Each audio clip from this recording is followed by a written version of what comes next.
মানুষ বড়ই অদ্ভুত, কেননা একজনকে ছেড়ে আরেকজনকে ধরে। কি কারণ? কারণটা হলো চোখের সৌন্দর্য। তো এমন এক জিনিস, আপনাকে চোখের কথা শুনে চললে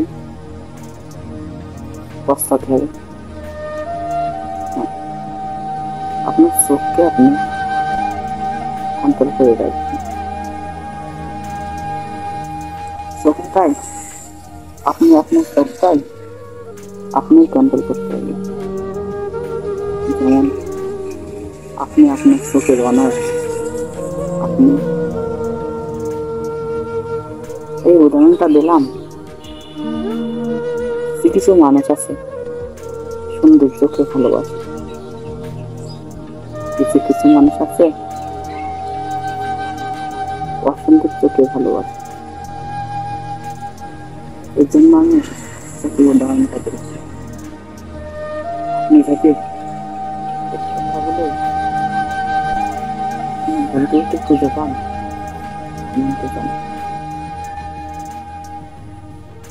এই ছিল আজকের ভিডিও। পরবর্তী ভিডিও পাওয়ার জন্য চ্যানেলটি খুব ব্যস্ত, তাই না? যে আমার খবরটাও নিতে পারো না। যখন তোমার ব্যস্ততা শেষ হবে তখনই না হয় আমার খবরটা নিও। পরিস্থিতির সাথে মানিয়ে নিয়ে হাসি মুখে চলেও দেখেছি, তাতে অন্যরা শান্তি পেলেও আমি শুধু অবহেলাটাই পেয়েছি। দোষটা তো আমারই ছিল, কারণ ভালো তো আমিই বেসেছিলাম। অভিমান ভেঙে কথা বলে নিও। আজ আছি, কাল খুঁজে নাও পেতে পারো।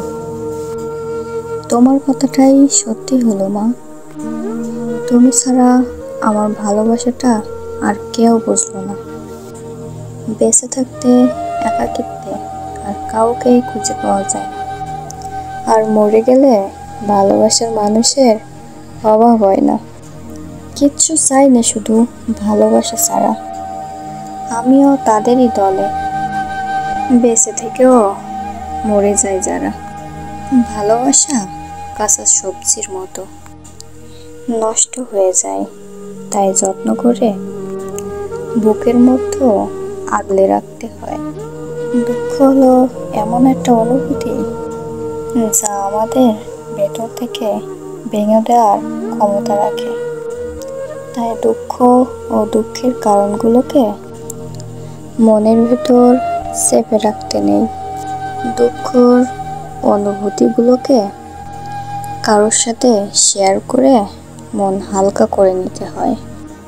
তাই যখন আমরা একা বোধ করি তখন আমাদের চিন্তাভাবনা অন্ধকার জায়গায়ও যেতে পারে। আমরা হয়তো বিশ্বাস করতেও শুরু করি যে আমরা মূল্যহীন, অপ্রিয় ও সুখের অযোগ্য। এগুলো বাদ দাও, ভালো থাকতে শেখো। সামনের জীবন অনেক সুন্দর। এই ছিল আজকের ভিডিও। সকলে ভালো থাকেন, সুস্থ থাকেন। এরকম মোটিভেশন ভিডিও পেতে চ্যানেলটি সাবস্ক্রাইব করে পাশে বেল আইকনটি বাজিয়ে দিবেন। ধন্যবাদ সকলকে।